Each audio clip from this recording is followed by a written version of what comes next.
Hello friends, मैं हूं प्रहलाद यादव और टारगेट विद प्रहलाद चैनल पर आप लोगों का बहुत बहुत स्वागत है।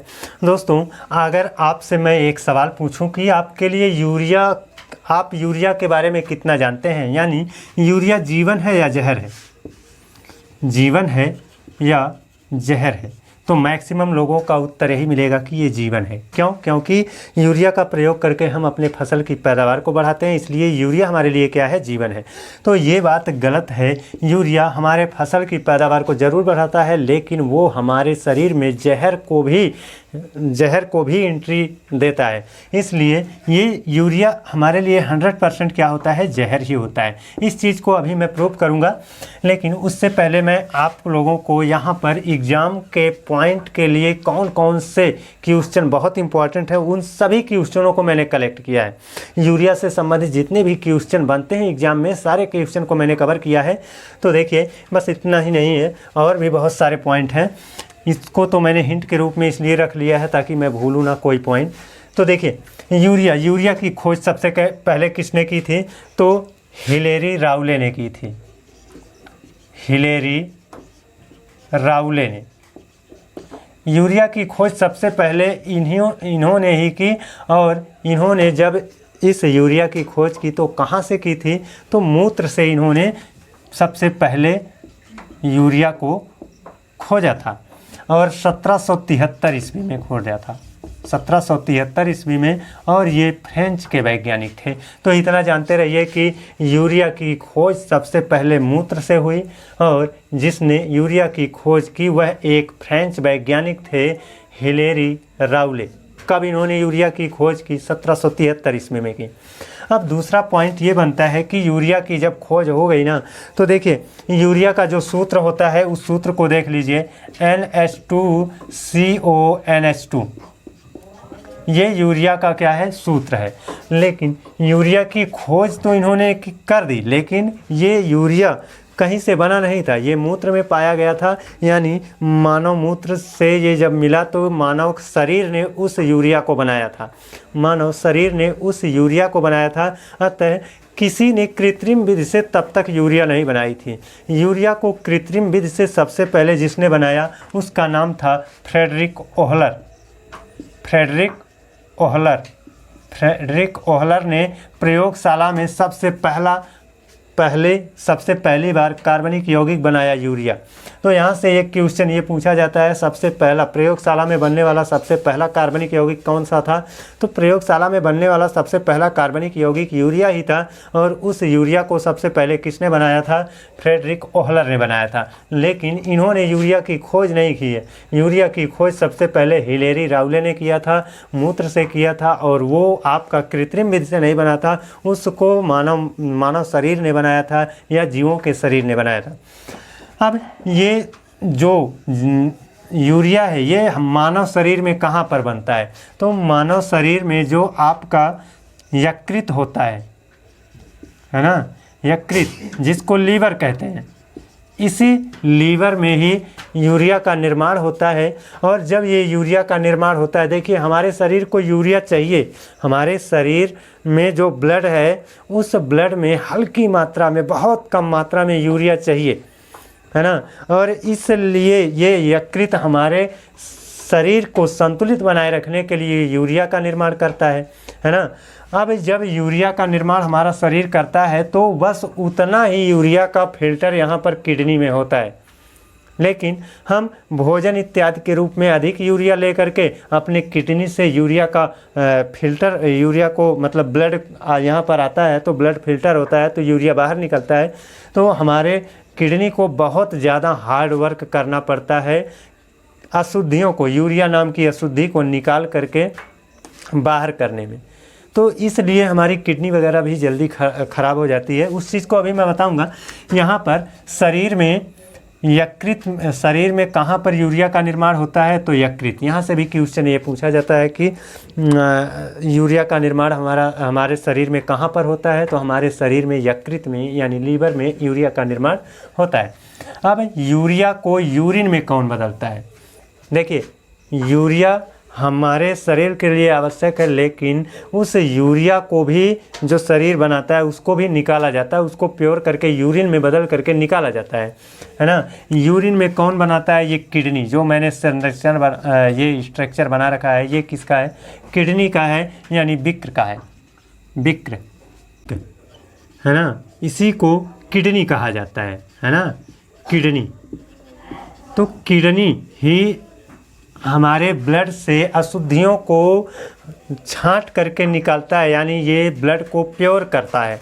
ये लगातार ब्लड को प्योर करता रहता है। क्यों ब्लड को प्योर करने की आवश्यकता क्यों पड़ती है? क्योंकि जो भी हम खाते हैं ना, उसका पाचन होता है, पाचन होने के बाद उसका अवशोषण होता है, अवशोषित हो करके वो ब्लड में मिल जाता है।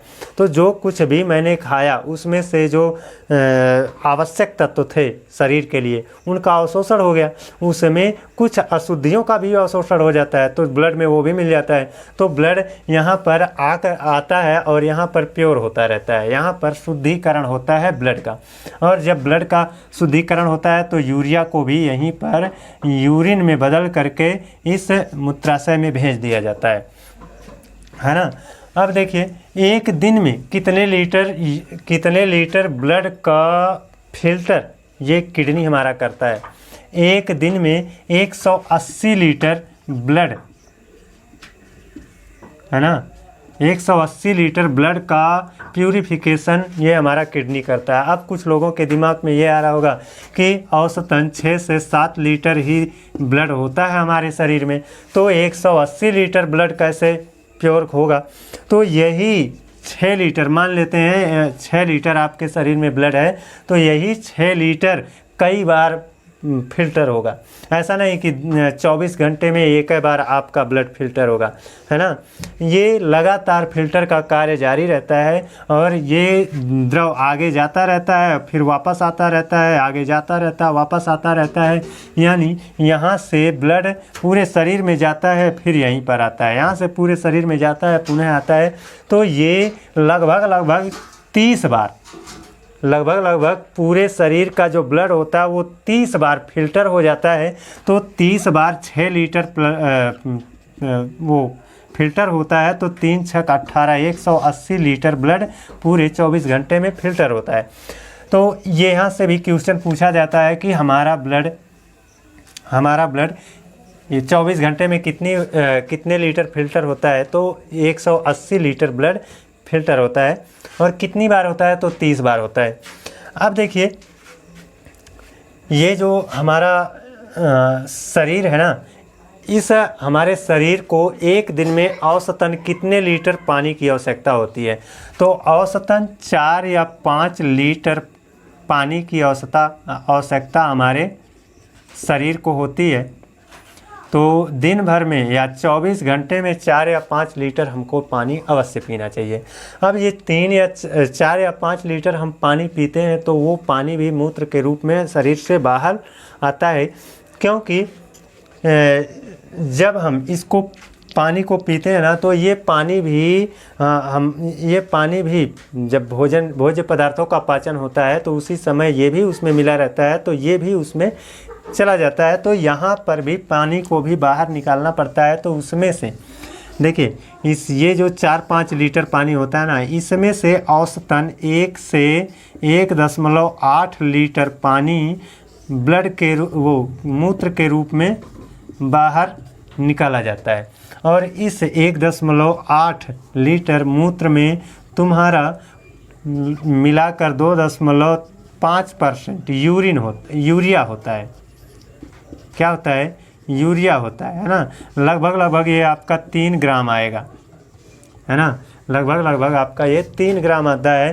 तो इस तरह से हम ये कह सकते हैं कि हमारे शरीर को औसतन एक दिन में 4 या 5 लीटर द्रव की आवश्यकता यानी पानी की आवश्यकता पड़ती है।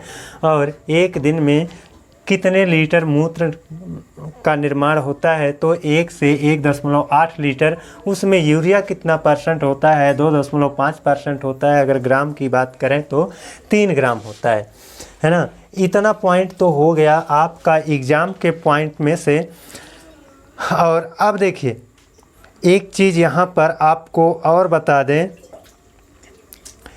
कि ये जो ब्लड का फिल्टर यहाँ पर होता है, उस ब्लड को फिल्टर करके जो भी अपशिष्ट पदार्थ है, अमोनिया है या फिर आपका यूरिया है, उसको इस मार्ग से भेज दिया जाता है मूत्राशय में। यहाँ पर ये मूत्र के रूप में रहते हैं और इसमें समय समय पर संकुचन होता है। जब ये संकुचित होगा तो इसका आकार छोटा हो जाएगा और छोटा होगा तो प्रेशर यहाँ पर पड़ेगा और ये मूत्र मार्ग के द्वारा ये शरीर से बाहर हो जाएगा, है ना।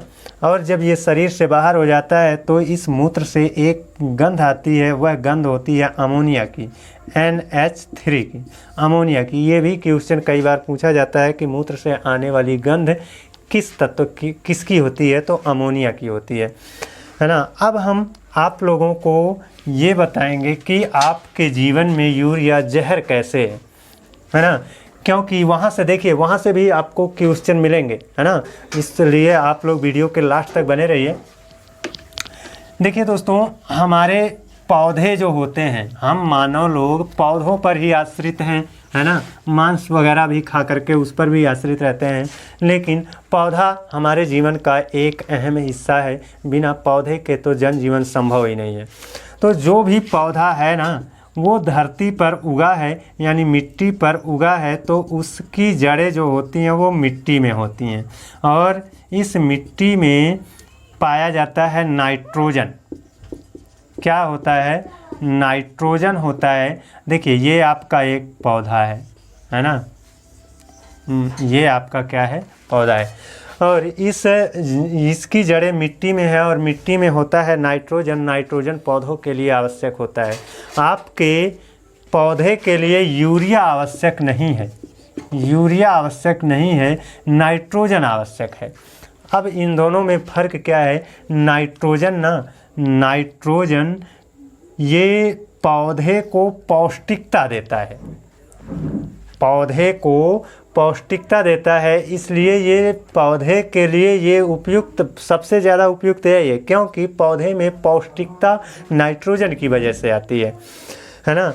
अब देखिए, ये जो पौधे होते हैं, पौधों की जड़ों में खास करके हम दाल वाली फसलों की जड़ों की बात करें तो दाल वाली फसलों की जो जड़ें होती हैं उसमें एक डाईएज़ोट्रोप नाम का जीवाणु होता है ना। क्या होता है? डाईएज़ोट्रोप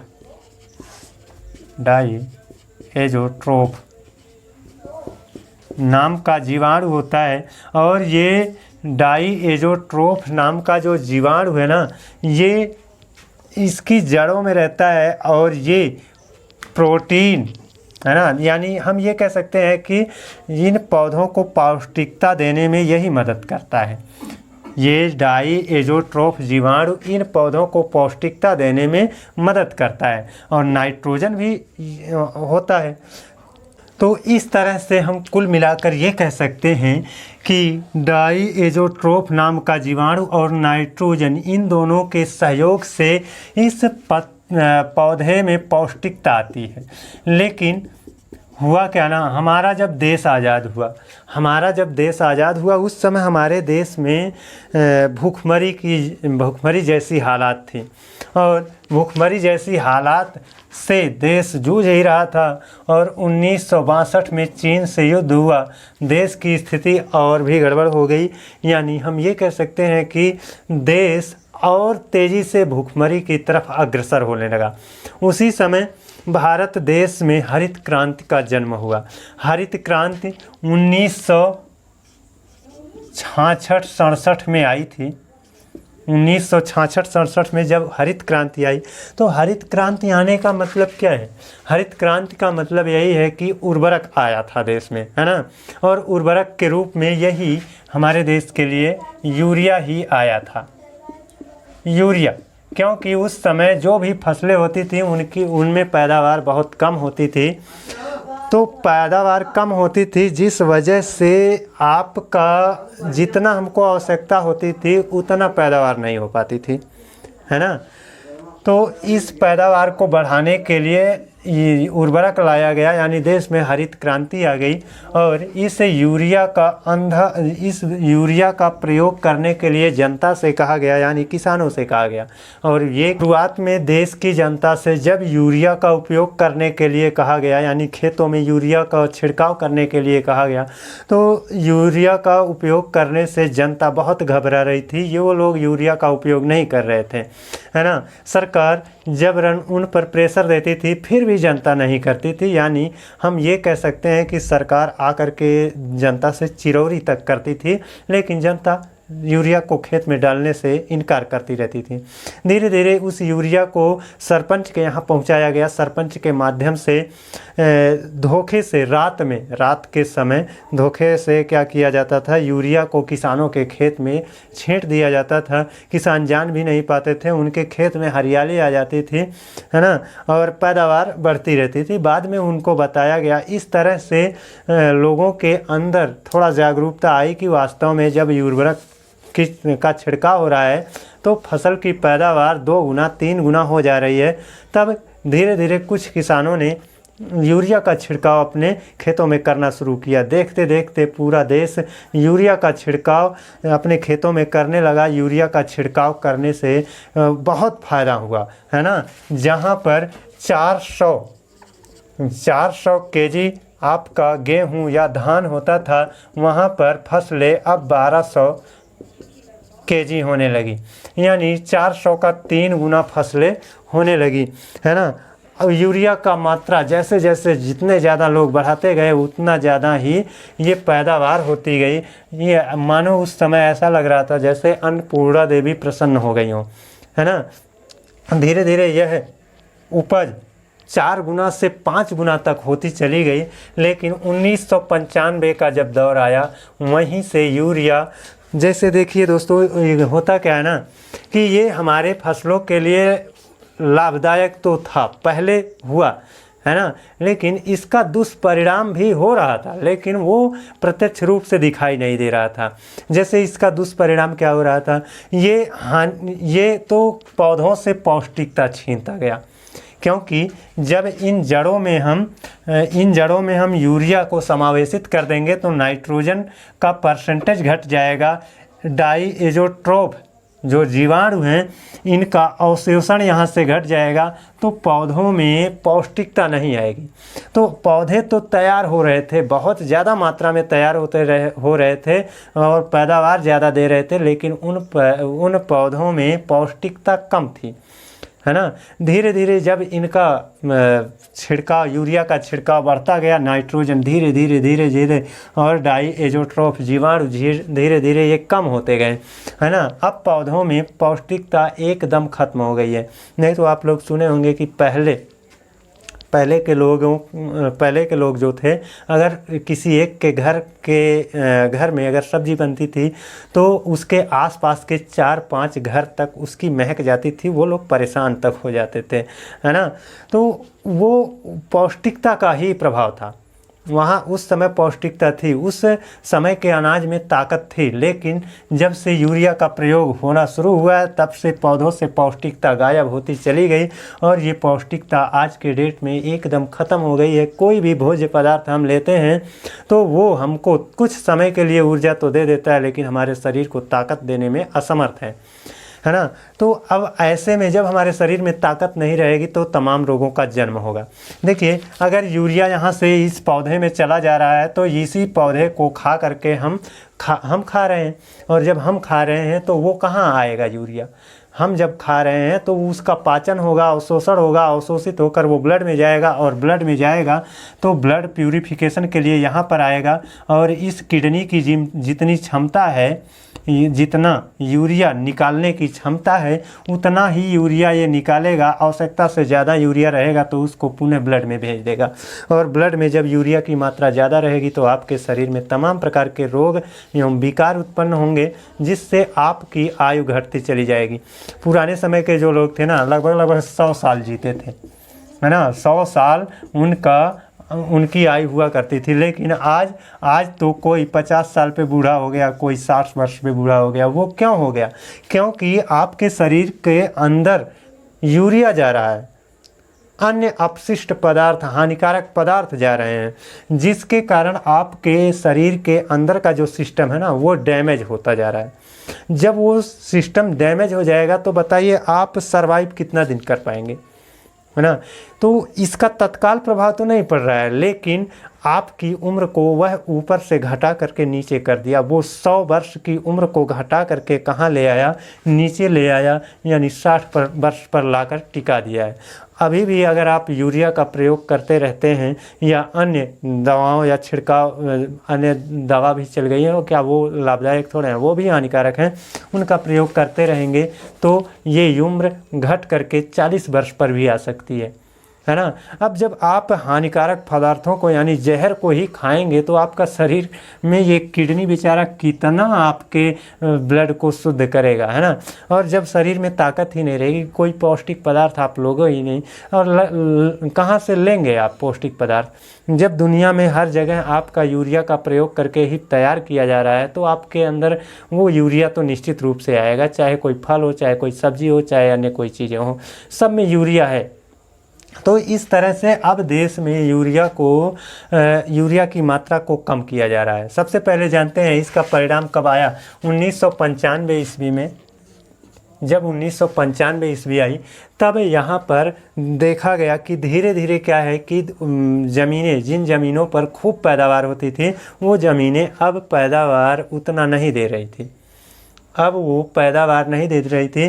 क्यों? क्योंकि ये जो नाइट्रोजन है ना, अब जहाँ एकदम ख़त्म हो जाएगा वहाँ पैदावार कहाँ होगी, नहीं हो पाएगी। केवल यूरिया के बलबूते पर नहीं, नाइट्रोजन का सहयोग मिल रहा था तब तक तो ये खूब फला बढ़ा, लेकिन अब नाइट्रोजन का सहयोग नाइट्रोजन एकदम ख़त्म होता चला गया और यूरिया बढ़ता चला गया। तो अब यूरिया केवल इसको पोषित नहीं कर सकता, है ना, बिना नाइट्रोजन के सहयोग से। तो इस तरह से 1995 से आप के देश में भूमि ऊसर बंजर होना शुरू हो गई और तमाम प्रकार के रोगों तमाम प्रकार के रोग जन्मे थे इसी यूरिया की वजह से, इसका भी खुलासा हुआ। और ये यूरिया आज के डेट में अगर सर्वेक्षण किया गया ना तो जो नाइट्रोजन है, ये नाइट्रोजन एकदम ख़त्म होता गया। एक नाइट्रोजन चक्र चलता है, वो नाइट्रोजन का चक्र एकदम खतरे पर आ गया, जिस वजह से पौधों में एकदम पौष्टिकता नहीं रह गई। अब इसको खाने से हमारे शरीर को कुछ समय के लिए केवल ऊर्जा मिल रही है और पौष्टिकता तो बिल्कुल नहीं मिल रही है। तो इसलिए हम कहते हैं कि ये यूरिया हमारे देश के लिए क्या, कोई भी देश हो अगर वहाँ पर यूरिया का प्रयोग हो रहा है तो वो समझिए यूरिया जहर है ना। यूरिया जीवन था पहले, जब इसके प्रयोग से नाइट्रोजन तो ज़मीन में था ही, इसके प्रयोग से जब यूरिया के प्रयोग से फसलों की पैदावार बढ़ती गई तब तक तो किसान खूब मुस्कुराए और उनको लगा कि अन्नपूर्णा देवी प्रसन्न हो गई है ना। लेकिन धीरे धीरे 1995 से इसका खामियाजा देश भुगतना शुरू किया और आज के डेट में अब यूरिया के लेवल को धीरे धीरे करके कम किया जा रहा है। तो आज का था हमारा ये वीडियो, कैसा लगा कमेंट करके बताइएगा, है ना। अगले दिन आप लोगों से एक नए वीडियो में एक नए टॉपिक के साथ पुनः जुड़ेंगे, तब तक के लिए धन्यवाद।